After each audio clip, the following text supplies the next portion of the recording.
గౌరవ ముఖ్యమంత్రి గారు ఒక టార్గెట్ పెడితే మేము అందరం సీరియస్ గా తీసుకుంటాం. 78 గిగావాట్లు ఏకంగా ఆంధ్ర రాష్ట్రానికి తీసుకురావాలని చెప్పారు. విద్యాశాఖ మంత్రిగా నేను అధికారులకు ఆదేశాలు జారీ చేశాను. కంపెనీలతో సెంటర్ ఆఫ్ ఎక్సలెన్స్ ఏర్పాటు చేశాం.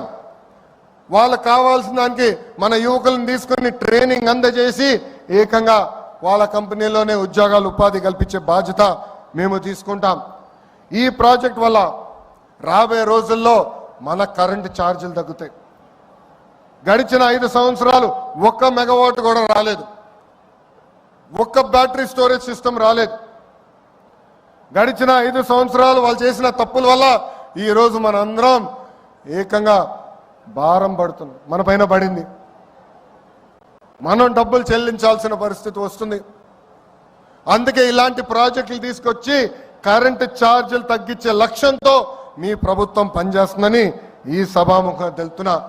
మన నేలపై జనరేట్ చేస్తున్న కరెంట్ ఏకంగా ఆంధ్ర రాష్ట్రానికి కాదు, మొత్తం భారతదేశానికి మన ఆంధ్ర రాష్ట్రం అందించబోతుంది.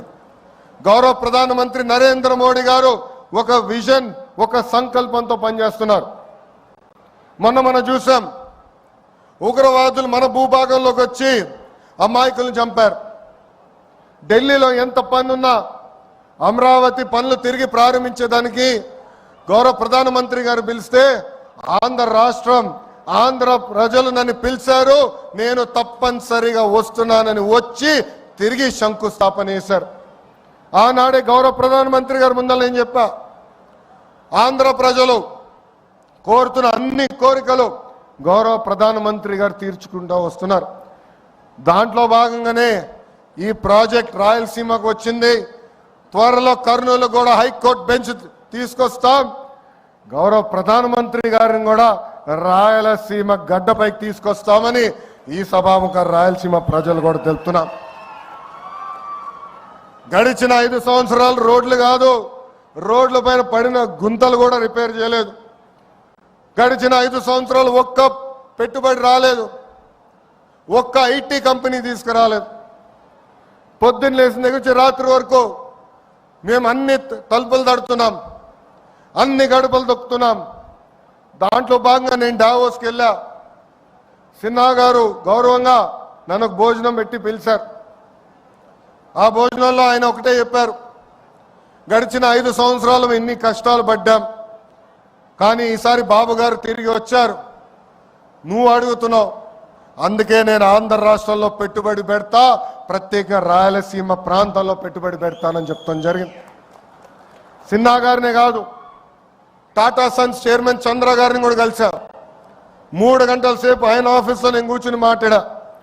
దాంట్లో భాగంగానే టాటా ఎనర్జీ వచ్చింది, టీసీఎస్ వచ్చింది, ఇంకా అనేక పెట్టుబడులు కూడా టాటా లాంటి సంస్థలు పెడుతున్నాయి. ఇవన్నీ మీకు ఎందుకు చెప్తున్నానంటే, ఇక్కడ చాలా మంది నిరుద్యోగ యువతి యువకులు ఉన్నారు, తల్లిదండ్రులు ఉన్నారు. ఒక లక్ష్యంతో మేము పనిచేస్తున్నాం, ఒక కసితో మేము పనిచేస్తున్నాం. అది 20 లక్షల ఉద్యోగాలు ఆంధ్ర రాష్ట్రానికి తీసుకొచ్చడానికి. డిఎస్సి నోటిఫికేషన్ ఇచ్చాం, 16,347 టీచర్ పోస్టులు కూడా వచ్చే నెలలో భర్తీ చేసే బాధ్యత కూడా కూటమి ప్రభుత్వం తీసుకుంటుందని ఈ సభాముఖ నిరుద్యోగ యువతి యువకులందరికీ హామీ ఇస్తూ, నాకు ఇంత అద్భుతమైన అవకాశం ఇచ్చిన మీ అందరికీ పేరు పేరున నా హృదయపూర్వక ధన్యవాదాలు తెలుపుకుంటూ, ఇలాంటి పెద్ద పరిశ్రమలు వచ్చినప్పుడు ఆహ్వానించాలి, పెట్టుబడులు పెట్టించాలి. సమస్యలు ఉండొచ్చు, మేమందరం ఉన్నాం పరిష్కరించేదానికి. గౌరవ శాసనసభ్యులు ఉన్నారు, మంత్రి గారు ఉన్నారు, నేనున్నాను. మీకు అండగా నిలబడతాం, మీ తరపున మేము మాడతాం. కానీ పెట్టుబడి రావాలి, పెట్టుబడులు వస్తేనే మన పిల్లలకు ఉద్యోగాలు వస్తాయి. దయచేసి ఇది అందరూ గుర్తు పెట్టుకోవాలని ఈ సభాముఖం మీ అందరు తెలుపుకుంటూ మీ అందరి దగ్గర నుంచి సెలవు తీసుకుంటున్నా. అందరికీ నమస్కారం. జై హింద్, జై హింద్, వందే వందే. అందరికీ నమస్కారం.